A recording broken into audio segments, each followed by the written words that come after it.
Excel PU college ಗುರುವಾಯಿನಕೆರೆ, ಕರ್ನಾಟಕದ number 1 PU college. Admissions open now. ರಾಜ್ಯದ ನೂತನ ಮುಖ್ಯಮಂತ್ರಿಯಾಗಿ ಅಧಿಕಾರ ವಹಿಸಿಕೊಂಡ ಬೆನ್ನಲ್ಲೇ ಡಿಕೆ ಶಿವಕುಮಾರ್ ತಮ್ಮ ತವರು ಕ್ಷೇತ್ರ ಅಂದ್ರೆ ತಮ್ಮ ರಾಜಕೀಯ ಭವಿಷ್ಯವನ್ನ ರೂಪಿಸಿದಂತಹ ಕನಕಪುರದ ಜನತೆಗೆ ಕೃತಜ್ಞತೆಯನ್ನ ಸಲ್ಲಿಸಿದ್ರು. ಸಿಎಂ ಆದಂತಹ ಹಿನ್ನೆಲೆಯಲ್ಲಿ ಕನಕಪುರದ ತಾಲೂಕಿನಾದ್ಯಂತ ಕೃತಜ್ಞತಾ ಸಮರ್ಪಣಾ ಪ್ರವಾಸವನ್ನ ಕೈಗೊಂಡಿತು.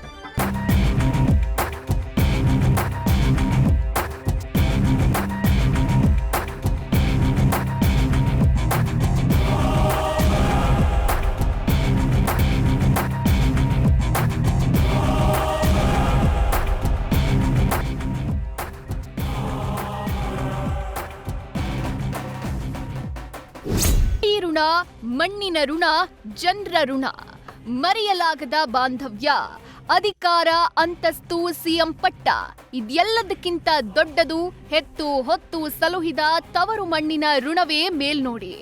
ರಾಜಕೀಯದ ಎಷ್ಟೇ ಏಳು ಬೀಳುಗಳಿದ್ರೂ ತಾಯಿಯಂತೆ ಬೆನ್ನಿಗೆ ನಿಂತು ಕಾಯ್ದ ಕನಕಪುರ ತಾಲೂಕಿನ ಜನತೆಗೆ ಕೃತಜ್ಞತೆ ಸಲ್ಲಿಸೋಕೆ ಇವತ್ತು ಸಿಎಂ ಶಿವಕುಮಾರ್ ಋಣ ಸಂದಾಯದ ಯಾತ್ರೆ ಕೈಗೊಂಡಿದ್ದಾರೆ.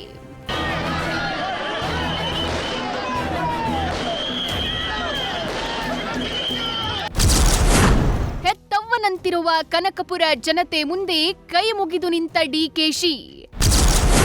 ಮುಖ್ಯಮಂತ್ರಿ ಪಟ್ಟ ಸಿಕ್ಕ ಬಳಿಕ ತವರು ಕ್ಷೇತ್ರದ ಜನರಿಗೆ ಡಿಕೆ ಕೃತಜ್ಞತೆ.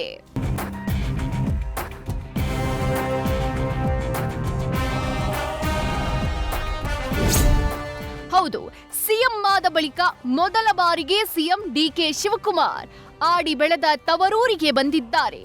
ತಮ್ಮ ಕ್ಷೇತ್ರಕ್ಕೆ ಆಗಮಿಸಿದ ಡಿಕೆಶಿ ಕನಕಪುರ ಜನರ ಪ್ರೀತಿ ಕಂಡು ಭಾವುಕರಾಗಿದ್ದಾರೆ.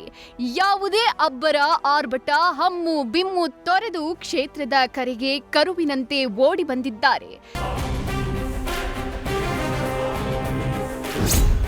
ಝೀರೋ ಟ್ರಾಫಿಕ್ ತ್ಯಜಿಸಿದ ಡಿಕೆಶಿ ವಿಧಾನಸೌಧದಿಂದ ಮೆಟ್ರೋ ಹತ್ತಿ ಕೊನೆ ಸ್ಟೇಷನ್ವರೆಗೂ ಸಾಮಾನ್ಯರಂತೆ ಪ್ರಯಾಣ ಬೆಳೆಸಿದ್ರು. ನೇರವಾಗಿ ರಾಮನಗರದ ಹಾರೋಹಳ್ಳಿ ಪಟ್ಟಣಕ್ಕೆ ಹೆಜ್ಜೆ ಇಟ್ಟಾಗ ಅಲ್ಲಿ ಸೃಷ್ಟಿಯಾಗಿದ್ದು ಕೇವಲ ರಾಜಕೀಯ ರೋಡ್ ಶೋ ಬದಲಿಗೆ ಅದೊಂದು ನಿಷ್ಕಲ್ಮಶ ಭಾವನೆಗಳ ಮಹಾ ಸಂಗಮದ ರೀತಿ ಗೋಚರಿಸಿತು.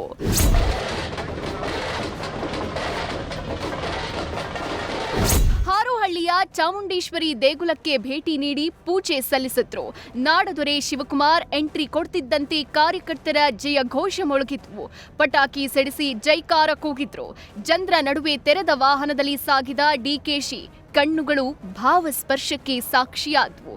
ಸ್ಥಳೀಯ ಶಾಸಕ ಇಕ್ಬಾಲ್ ಹುಸೇನ್ ಹೂಗುಚ್ಛ ನೀಡಿ ಪ್ರೀತಿಯಿಂದ ಬರಮಾಡಿಕೊಂಡ್ರೆ ಕ್ಷೇತ್ರದ ತಾಯಂದಿರು ಬೆಲ್ಲದ ಆರತಿ ಬೆಳಗಿ ಕಣ್ಣು ತುಂಬಿಕೊಂಡು ಸಿಎಂ ಡಿಕೆಶಿಗೆ ದೃಷ್ಟಿ ತೆಗೆದ್ರು.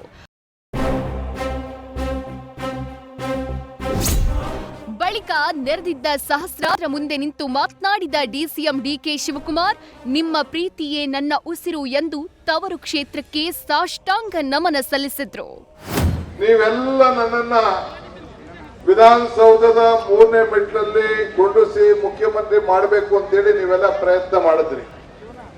ನೀವೆಲ್ಲ ಸೇರಿ ಪ್ರಾರ್ಥನೆ ಮಾಡಿದ್ರಿ. ಆ ಪ್ರಾರ್ಥನೆಯ ಫಲ ನಿಮ್ಮ ಸೇವೆ ಮಾಡಲಿಕ್ಕೆ ನಿಮ್ಮ ಮಗನಾಗಿ ನಿಮ್ಮೆಲ್ಲ ಪಾದಗಳಿಗೆ ಒಂದು ಸಾಷ್ಟಾಂಗ ನಮಸ್ಕಾರ ಹೇಳಬೇಕು ಅಂತೇಳಿ ನಾನು ಬಂದಿದ್ದೇನೆ.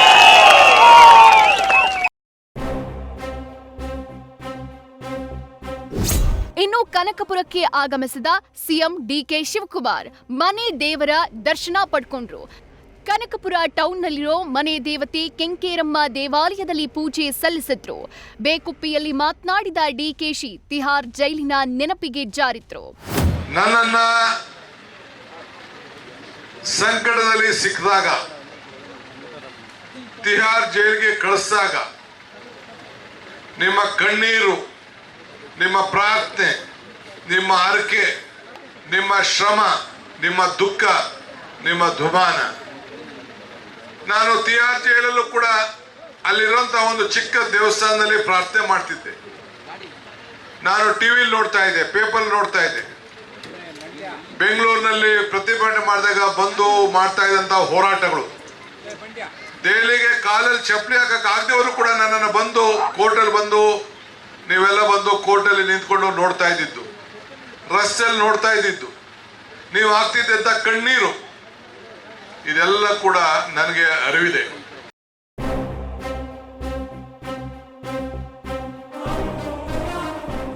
ಬೆಳಗ್ಗೆ 10:30ರಿಂದ ರಾತ್ರಿ 8 ಗಂಟೆಯವರೆಗೂ ಕೃತಜ್ಞತಾ ಯಾತ್ರೆ ನಡೆಸಿದ ಡಿಕೆಶಿ ಪ್ರತಿ ಪಂಚಾಯ್ತಿಗೆ ಅರ್ಧ ಗಂಟೆಯಂತೆ ಸಮಯ ಮೀಸಲಿಟ್ಟು ಸಾಗಿದ್ರು. ಜಾನಪದ ಕಲಾ ತಂಡಗಳ ಅದ್ಧೂರಿ ಸ್ವಾಗತದ ನಡುವೆ ಸಾಗಿದ ರೋಡ್ ಶೋನಲ್ಲಿ ಶಾಸಕ ಇಕ್ಬಾಲ್ ಹುಸೇನ್ ಹಾಗೂ ಸದಾ ನೆರಳಿನಂತೆ ಜೊತೆಗಿರೋ ಸಹೋದರ ಡಿಕೆ ಸುರೇಶ್ ಸಾಥ್ ಕೊಟ್ರು.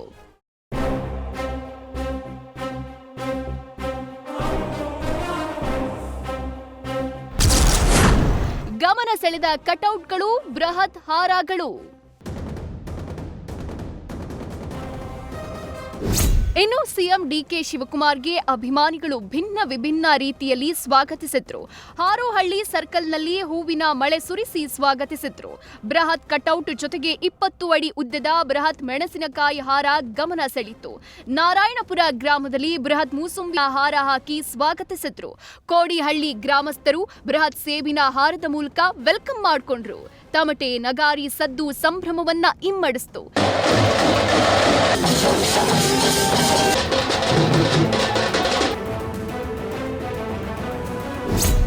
ಕನಕಪುರ ಟೌನ್, ದೊಡ್ಡ ಹಾಲಹಳ್ಳಿ ಸೇರಿ 19 ಗ್ರಾಮ ಪಂಚಾಯಿತಿಗಳ ಜನರ ಮುಖದಲ್ಲೂ ಇವತ್ತು ನಮ್ಮ ಮನೆಯ ಮಗ ಇಡೀ ರಾಜ್ಯಕ್ಕೆ ಒಡೆಯನಾಗಿದ್ದಾನೆ ಎನ್ನೋ ಹೆಮ್ಮೆ ಇತ್ತು.